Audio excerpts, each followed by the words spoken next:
Doc? Hi. Dave tells me I might be of some help to you. Come in.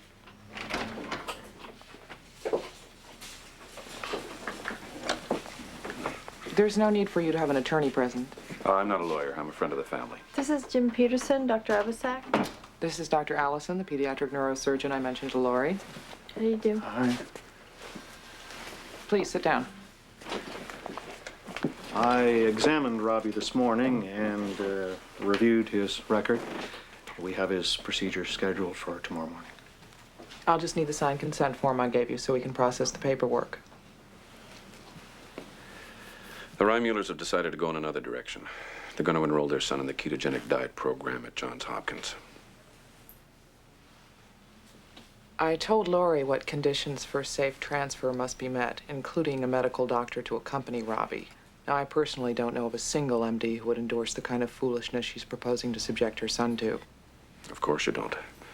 Since so many in our profession choose not to look beyond the limits of drugs and surgery, it's what made me change careers. But I've kept my medical license current. You're a physician. We'll meet your conditions for Robbie's safe transfer. I'll accompany him to Baltimore. I assume you've spoken to Johns Hopkins about these arrangements? I have, and the arrangements have been made.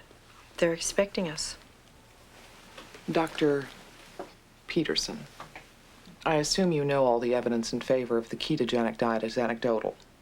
There is absolutely no scientific evidence this diet works.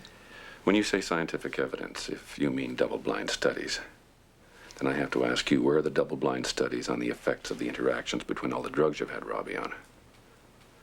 Where are the studies on the surgery you'll propose as a result of the electrocorticogram?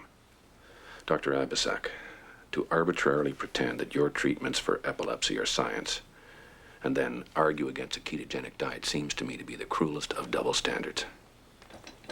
When you and I became doctors, we swore an oath that said, first, do no harm. Now, these folks want to try to control their son's seizures by changing what he eats instead of drugs and surgery. Well, I think they deserve that chance.